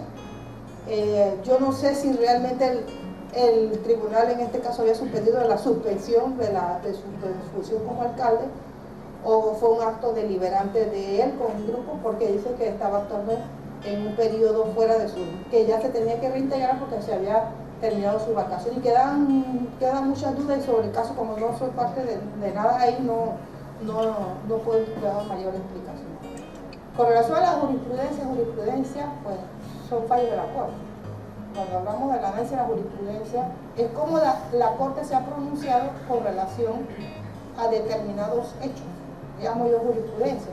Por ejemplo, los municipios no pueden establecer impuestos con relación a actividades gravables o actividades lucrativas que se ejercen fuera de la jurisdicción del distrito. Eso sería, ¿qué ha dicho la Corte? La Corte ha dicho, no pueden cobrar. ¿Quién fue el primero que demandó en esos términos, o una de las demandas más interesantes que fue presentada y que de ahí se vino todo abajo? cuando los municipios cobran, cuando se privatizó Cable and Wireless, y los municipios comenzaron a cobrar a Cable and Wireless. Comenzaron a decir, bueno, usted tiene una actividad lucrativa de telefonía y yo le voy a cobrar a ustedes. ¿Y qué hizo primero Cable and Wireless? Cable and Wireless lo que hizo fue demandar el acuerdo municipal. Y de ahí que demandó 2 o 3 y todos se cayeron. Entonces de ahí viene la jurisprudencia. ¿Por qué? Porque la Corte se pronuncia con relación a una acción de los municipios. Y otra cosa que me parece bastante interesante, en el caso que me llamó mucho la atención, y eso porque estamos haciendo un trabajo con Taboga, que Taboga procedió a cobrarle a todas las personas que hacían uso de la playa un tributo, un impuesto, una tasa de aseo. Pero tenía 2 cosas. Decía, ustedes se establece la tasa de aseo para los usuarios de la playa. Nosotros a veces nos han cobrado por entrada, tal, pero que como municipio comenzó a ejercer. Pero no todo el mundo demanda a los municipios. Pues esta empresa de transporte turístico demandó al municipio de Taboga y demandó que le cobraban a ellos y demandó que usaban el servicio de la gente que venía y disponía de la playa, el tributo de tasa de aseo. Viene la Corte, vamos hablando de jurisprudencia, y la Corte dice, es cierto, Taboga no puede cobrarle a los botes, porque eso no es una competencia. Ellos, el tributo es un tributo nacional y se paga a través de la autoridad marítima y por aquí y por allá. Pero el municipio de Taboga sí puede cobrarle a los usuarios de la playa para mantenimiento de la playa por tasa de aseo ese tributo. Y de ahí en adelante, aunque no lo haga, Taboga y todos los municipios de Panamá pueden establecer tributos sobre el uso de playa para la limpieza. Entonces, eso es lo que nosotros llamamos jurisprudencia, la forma en que la Corte Suprema se ha pronunciado con relación a las actuaciones normativas y reglamentarias de los municipios. ¿Alguna? Ajá. En la buena práctica de la jurisprudencia municipal se busca la descentralización al 100% para que el municipio tenga total jurisdicción o tiene que tener un control central. Bueno, mire, vamos a dar el tema de la descentralización, porque la jurisprudencia, la Corte que ha dicho, ¿no? El tema en materia de autonomía municipal, recientemente, en este periodo, el municipio dice, la ley me dice que yo soy quien me toca hacer los cambios de zonificación y uso de suelo en Panamá. Esto es bien importante porque esto ha tenido una dimensión en todo el tema de las construcciones, ¿no?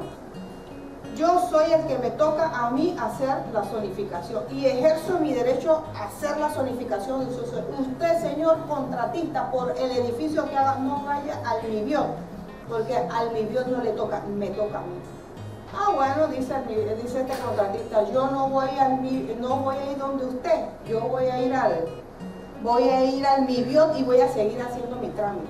Y el MIBIOT le sigue haciendo su trámite, porque el MIBIOT sigue pensando que a él le toca hacer la cosa. Y el municipio dice, usted no le toca, me toca a mí. Entonces el municipio ejerce una función de poder. Y el municipio dice, no, es que yo voy a defender mi autonomía municipal, porque ya la ley me otorgó esa facultad como persona de derecho público, ejercer el control y el ordenamiento de mi territorio, para lo cual me ha concedido la facultad de diseñar y establecer y elaborar un plan de ordenamiento territorial y los cambios de zonificación y uso de suelo, y lo voy a ejercer. Y yo voy a ir con el MIBIOT. ¿Y sabe lo que ha hecho la Corte? Se suspende el acto del MIBIOT, siga el municipio. Entonces, ¿qué es? Eso es defensa de la autonomía municipal y ya la Corte está generando jurisprudencia en ese proceso de descentralización, que es el traspaso de competencias y de control de ciertas funciones a favor de los municipios. Entonces, mira, ajá. Otra recuerdo con el asunto de la casa. No sé si hay alguna norma administrativa que ya pone en ejecución la labor de la casa. ¿De la? De la casa, el proyecto de la casa. Porque ellos tienen una dependencia económica de Pacora. Si ya existe la norma para que ellos funcionen como realmente como un corregimiento, que fue creada en el 2017, pero que aún aparentemente no tiene una administración. Bueno, los corregimientos, dice, el corregimiento funciona así, ¿no? El corregimiento es la unidad esta política administrativa que llamamos corregimiento. Y el corregimiento lo organiza o lo administra lo que se llama la Junta Comunal, que preside el representante del corregimiento. Si la ley en estas elecciones ya escogió a estos representantes del corregimiento, el municipio debe disponer de los recursos necesarios en el presupuesto para establecer las estructuras administrativas de esa Junta Comunal y donde operan las funciones administrativas del señor representante del corregimiento. O sea que eso va a pasar tan pronto tome seguramente posesión las nuevas autoridades para definir también si es que de alguna manera ya se han establecido para tener, digamos que el despacho del representante, de la Junta Comunal y poco a poco, pero siempre eso va a pasar. Siempre empiezan y van haciéndolo progresivamente. En el próximo presupuesto, digamos que la elaboración comienza a mediados de septiembre y entonces ya se tienen que disponer los recursos para la operación de la Junta Comunal. En una investigación, si se saca una investigación de la casa, entonces tenemos que buscar definitivamente el apoyo económico que todavía depende de Pacón. No, tendría que tener su Junta Comunal distinta a la de Pacón. Sí, la tiene, pero el asunto de económicamente, la dependencia económica. No, ya la tiene. De hecho, bueno, ahí vamos a ver, cada corregimiento, además hasta de los aportes que hay del presupuesto nacional que le toca a cada corregimiento, ya se han asignado a cada uno de estos la suma que le corresponde. Sí, eso personalmente conocer si es que ya están en proceso para efecto de que ellos funcionen administrativamente. Deben estar, porque ya si la ley lo mandata, ya debe estar. Cuando vamos al tema de descentralización, mira, descentralización, siempre hablamos de descentralización. Yo quisiera preguntarles, mira, yo voy a ser un poco aquí, digamos, atrevida, que le voy a pedir a cualquiera de ustedes, qué mal, me hice mal porque debía haber puesto lo anterior, ¿qué significa descentralización? En términos de lo que ustedes han conocido. ¿Qué significa descentralización? ¿Alguien quiere, fuera de lo que está ahí, qué se les ocurre? ¿Qué han escuchado? ¿Qué ha pasado? Entregar responsabilidades del gobierno central a los municipios, que ellos puedan ejercer autonomía, que tengan como su poder, que puedan ejercer sus funciones y responsabilidades sin tener que como depender de lo que ellos les manden. Bueno, el proceso de descentralización no es más que el traspaso de funciones y de competencias, pero también de recursos del gobierno central. Usted se acuerda que hay dos tipos de gobierno, solo hay dos tipos de gobierno. En el caso panameño, puede haber otros que hay subnacionales y hablen de otras estructuras, pero solo vamos a pensar en Panamá, del gobierno central al gobierno local. El traspaso de competencias, funciones y recursos del gobierno central al gobierno local. Palabras más, palabras menos. Pero buscando por aquí y por allá un poco para, digamos que complementar, hay un estudio que yo se los recomiendo y lo pueden bajar por internet, que se llama Más allá del centro, la descentralización del Banco Mundial, y es de a mediados del 2000, y él tiene además agrega, además de este concepto general que todos tenemos como descentralización, quizás lo más sencillo, lo que nunca más se nos va a olvidar, es que la descentralización es una forma de dispersar el poder de los ministerios. Una de ellas es la desconcentración, porque hay dos formas la descentralización y la desconcentración, o la descentralización administrativa como conocemos la descentralización. La desconcentración. Y otra forma es la privatización. Yo lo saco de la administración pública y lo paso a otro nivel. El estado del arte. Miren algo que, esto yo lo he ido acumulando, cada vez que veo una cosa de esta me llama la atención. Vamos a ver si a ustedes les llama la atención, igual como me llamó a mí. Esto esto es 2018-2019, o sea, esto es una gráfica vigente, ¿verdad? Y esto que estaba diciendo después de la aplicación o de la vigencia o la implementación de la ley 66, que es la que transfiere el impuesto de inmuebles a los municipios.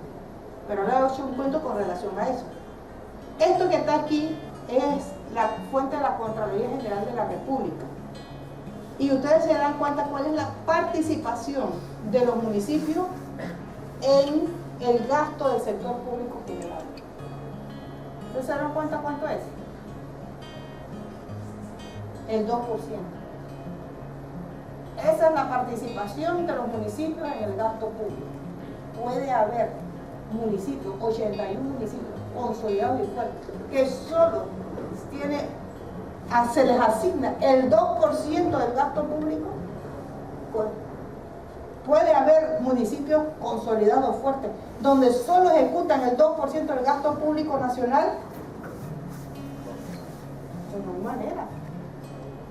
Entonces, ¿qué ha generado todo esto? Cuando nosotros vemos algunos informes nacionales, me voy a este de Barómetro de las Américas, con relación a esto que está aquí, dice aquí, ¿no? ¿Cuánta gente fueron al municipio a solicitar alguna ayuda, algún apoyo, alguna intermediación? El último es Panamá, o sea, la gente no va a los municipios porque no les resuelven nada. Eso me llamó mucho la atención. Estamos en el último lugar. Segundo, índice de descentralización en América Latina. Ustedes ven dónde estamos nosotros, ¿verdad? Yo no sé si ven bien. Yo estoy buscando de atrás para adelante para estar en los primeros. Aquí está, Panamá está en el último. Gastos municipales, ustedes vieron el 2%, se refleja aquí. El país con menos gastos de la inversión pública nacional, ¿a dónde estamos nosotros? En el último lugar. Y esta es la fuente, actualizado indicador, aquí está la fuente. Ustedes lo pueden, fuente, ni yo veo, ¿eh? Bueno, pero ahí está FML y el FLACMA. Pero miren, a pesar de que Panamá está muy mal en descentralización, en el 2016 era el país con el mayor crecimiento económico. O sea, una contradicción. La descentralización va a resolver los problemas del crecimiento. Si igual no estamos descentralizados, pero somos al menos el país que más crece. En el 2016, cuando digo que nadie crecía, bueno, en Panamá crecía en el 2016. Pero ¿a dónde estamos? Aquí es donde están las asimetrías y las desigualdades. Es que Panamá sigue siendo uno de los países con mayor desigualdad. Hay mucha plata, pero no está dispersa. Y ahí es donde viene la descentralización. Bueno, aquí tenía otras cosas que eran importantes, ¿no? Composición de los impuestos. Panamá, los impuestos indirectos son los únicos que perciben. Panamá no percibe ningún otro impuesto. Entonces, la pregunta que viene, yo puse algunas respuestas desde mi perspectiva de lo que por qué tenemos que descentralizar. Porque genera contrapesos entre capitales, los que más tienen con los que menos tienen, entre el gobierno y los ciudadanos, participamos más, entre los territorios, los pequeños con los grandes, los medianos, la democracia representativa, nos hacemos esto de cómo hacemos mucho más fuerte a los representantes de corregimiento y a los alcaldes, porque se fortalece la democracia, nosotros estamos más próximos a las autoridades locales, y sobre todo se fortalece la gestión del Estado y la presencia del gobierno. No hay municipios, no hay un Estado fuerte con municipios débiles. Entonces, digamos que esas serían las grandes razones, o algunas de ellas, o las pocas, por las cuales nosotros creemos que la descentralización es un camino viable para dispersar progreso y desarrollo en el país. Esto lo voy a pasar con un poco de actividad. Nosotros estamos, mira, a mí me llamó la atención un dato que busqué, esto es los 5 municipios con mayores ingresos en Panamá, que son Panamá, Colón, San Miguelito, Arreján, Chorrera, generaron, estos son 1, 2, 3, 4, 5 municipios, ¿verdad? Generaron el 61% de los ingresos nacionales de los municipios. Noleduima, Chimán, Pocrí, Fusapiqui y Remedios con menos ingresos captaron solo el 0.5% de los. O sea, está viendo el tema de las asimetrías. Mientras que los 5 más grandes tienen el 61%, los 5 más pobres el 0.5%. Entonces, ahí es donde nosotros tenemos que replantearnos el tema del desarrollo territorial. Los municipios, muchos están aquí, poca actividad económica, limitada capacidad para generar ingresos, casi todos son subsidiados. Tenemos que el 40% de los municipios del país recibe subsidio del Estado para pagar la planilla y la luz y el agua, y hay un déficit de desarrollo. Un municipio pobre es un territorio pobre, por eso seguimos hablando de descentralización. La descentralización no es una palabra, es un concepto político que incide directamente en el desarrollo del territorio y por ende en la vida de las personas. Mayor actividad económica, hay mayor capacidad de generar ingresos, mayor para carácter de deuda, inversión y mayor oportunidad de desarrollo. ¿Dónde nosotros encontramos la descentralización? En el artículo 233. Este es nuevo, esto fue en el 2009. Y si se dan cuenta, es muy parecido, casi igual, o es el mismo, de la Constitución colombiana. Al municipio como entidad le corresponde prestar los servicios públicos, el modelo garantizar dentro del proceso de descentralización. Pero nosotros hemos escogido un modelo de descentralización al que vamos a hacer algunos comentarios, buenos y malos. La descentralización puede ser política, esta de que todos votamos, esta que escogemos que la autoridad puede decidir sus propias acciones, que tiene sus acuerdos, administrativa, cómo se administra, y la fiscal, la que tiene que ver con los tributos, cómo yo ejerzo ese control de los tributos. El modelo de descentralización que nosotros escogimos está dentro de la Ley 37 del 2009, que fue reformado recientemente en el 2015 a través de la Ley 66. El modelo de la Ley 34, aquel que tenía son copias, aquellos que les interesa, los apuntes. Estos son las normas reglamentarias. Ya la Ley 37 tiene un montón de desarrollos normativos. El decreto 10 fue modificado y accionado por el decreto 18 del 2017. Ahí está la Gaceta. Y estos son los decretos emitidos por la Contraloría para la ejecución de esos recursos de fondos. Mira, aquí estamos hablando de cuál es el modelo que sigue, por ejemplo, la ley, bueno, parece que no lo puse aquí, la ley 37. Es que la ley 37 no traspasa ninguna competencia a ningún municipio. Si ustedes leen ¿cómo se dice uno? De pa a pe, ¿no? La ley 37 no transfiere un solo servicio, competencia a ningún municipio. Establece una estructura administrativa del gobierno central que se llama, en primer lugar, Secretaría, y después se llama Autoridad de Descentralización, que administrará el proceso de transferencia de competencia. O sea, la ley 37 no descentraliza ninguna función ni descentraliza ningún servicio. Establece una estructura y unos mecanismos para oportunamente descentralizar algunos servicios, algunas funciones y algunos recursos. Yo sí creo en la descentralización en términos de que la ley debe decir los municipios son responsables de esto, esto y esto, y se le asigna esto. Yo hacía la comparación como, por ejemplo, es cuando usted tiene un carro, yo tengo un carro, yo soy la madre de las criaturas, te voy a dar el carro, pero no lo andes por esta calle, no lo andes de aquí, solo te voy a dar $3 de gasolina para que solo vayas hasta ahí.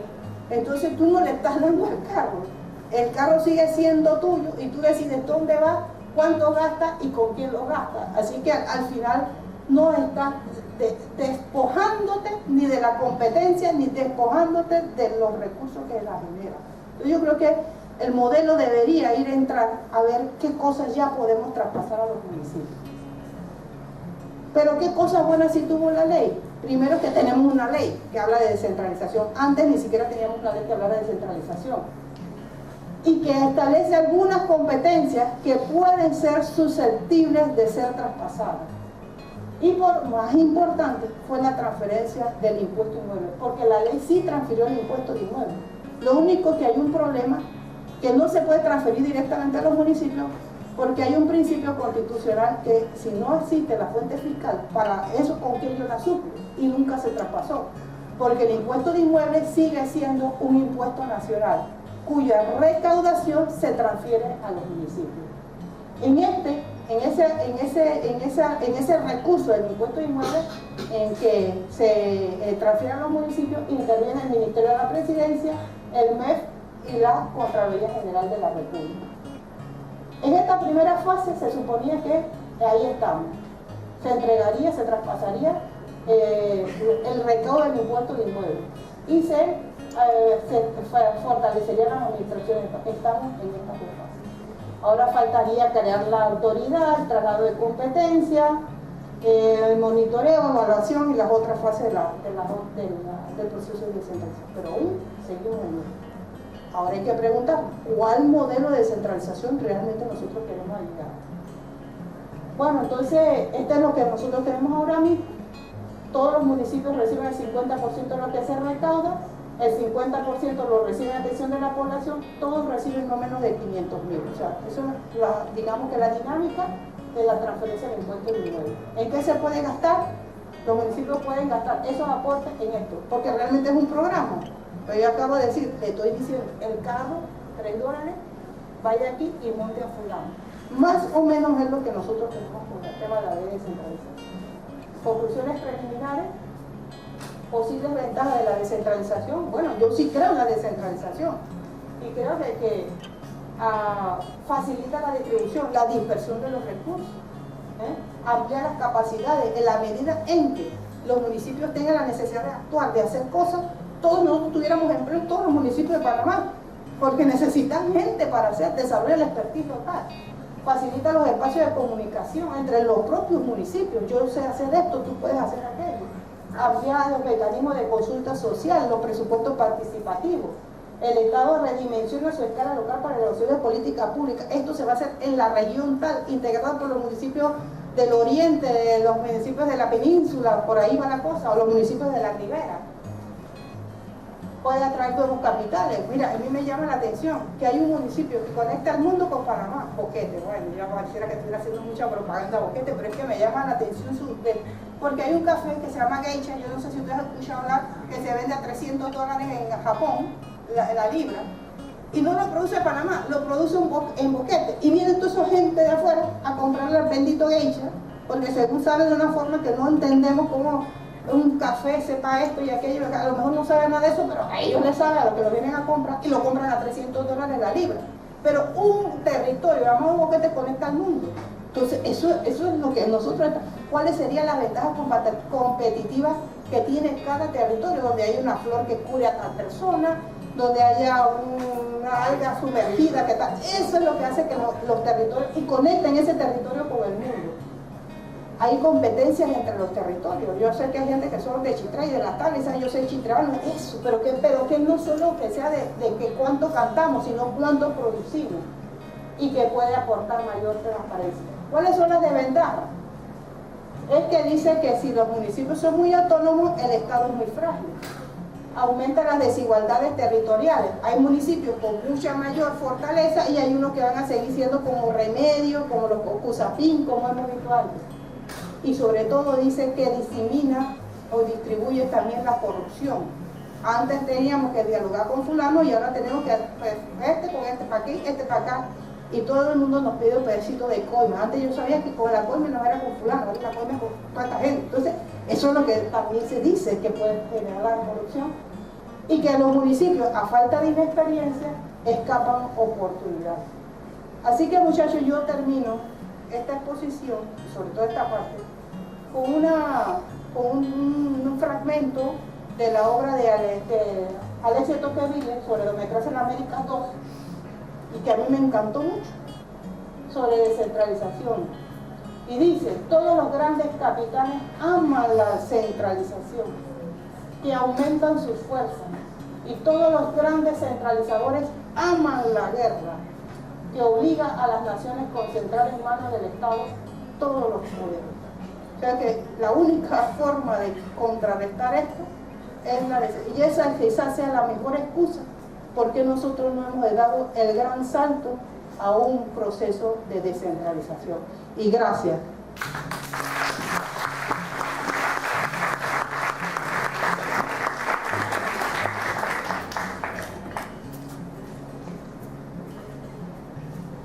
Bueno, en primer lugar, agradecerles a la profesora por esa tan extensa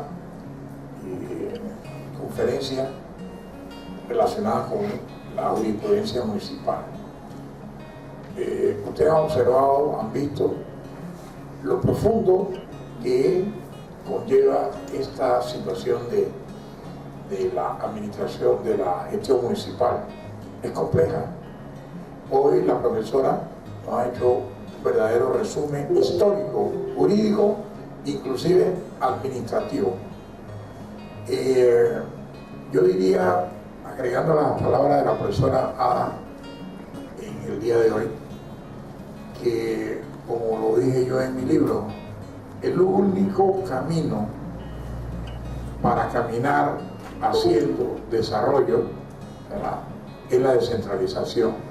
Y además opino, el verdadero desarrollo de Panamá está en el desarrollo local.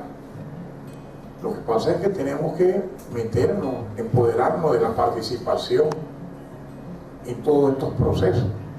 Como les digo yo a ustedes, toquen puertas. ¿Qué estamos haciendo aquí en este corregimiento? ¿A dónde están las cuentas? ¿Cómo se presentan los proyectos? ¿Qué tienen ustedes?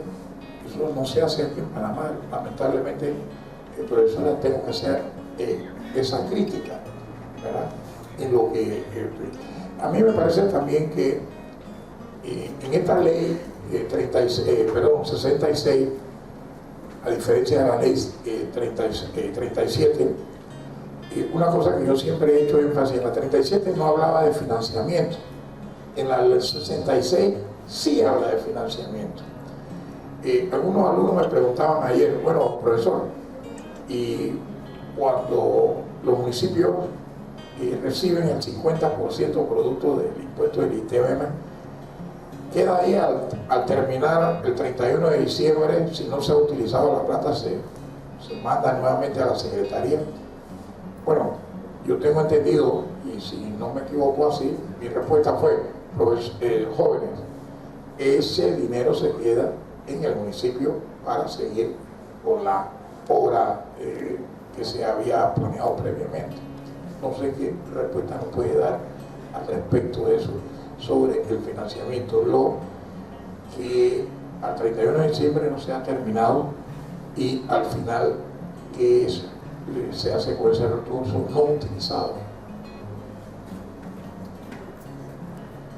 Bueno, recuerden que el impuesto de inmueble, lo que llamamos los fondos de descentralización, no son fondos que se transfieren directamente al municipio, o sea, no forma parte del caudal del presupuesto municipal, son fondos del Estado, están en el medio.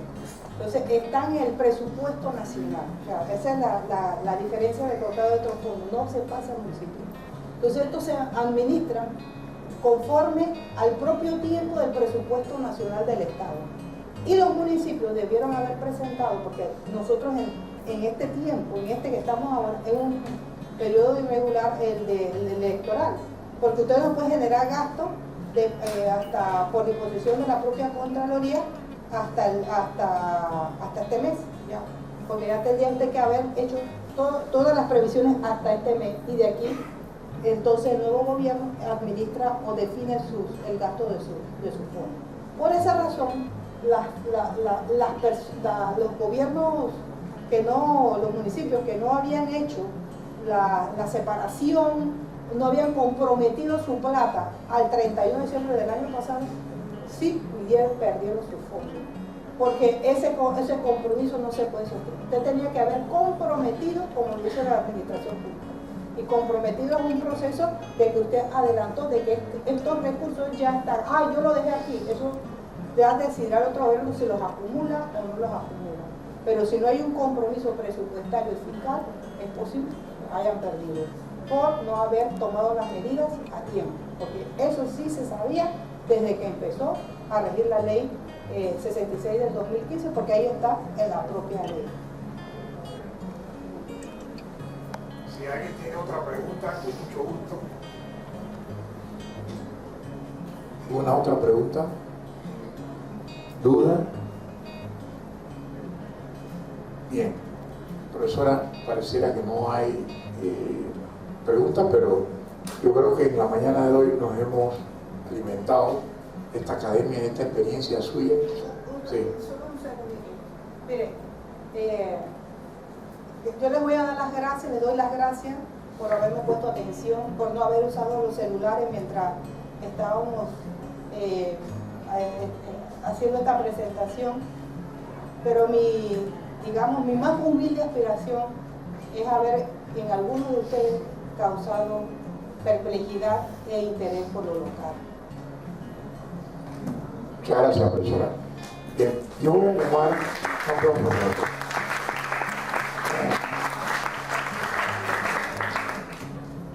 acto seguido, ya para culminar con esta ceremonia, esta conferencia. Le voy a pedir a los alumnos que voy a llamar acá para que le entreguemos el certificado de participación a la profesora como una evidencia que estuvo aquí en la facultad y nos expuso el tema de la mañana de hoy. Ustedes saben. Por favor, Betancourt, Acosta, Gómez, Campbell, ¿dónde está? Campbell. Ustedes son futuros administradores, ya no tengan temor, ustedes van a ser dueños de estos escenarios posteriormente. Alcaldes, representantes, futuros líderes.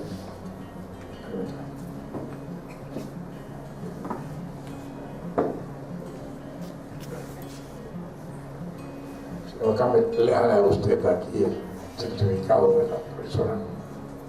Universidad de Panamá, Facultad de Administración Pública, Gestión Municipal.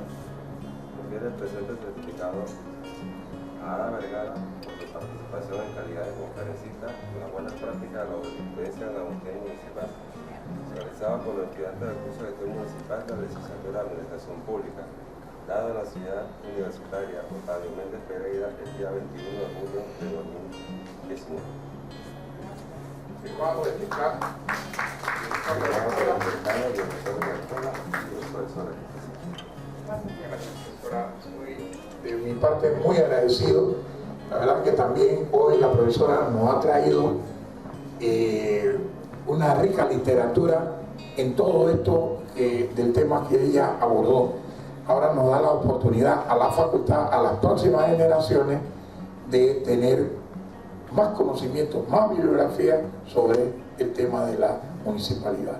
De manera que los libros que nos exhibimos hoy acá los hemos exhibido a los estudiantes para que sepan que hay alguna literatura académica del tema. De mi parte y del decano y de la Facultad de Administración Pública, muchas gracias por su asistencia y esperemos contar con usted en otro momento ya oportuno. Gracias. Hasta luego, muchachos. Gracias.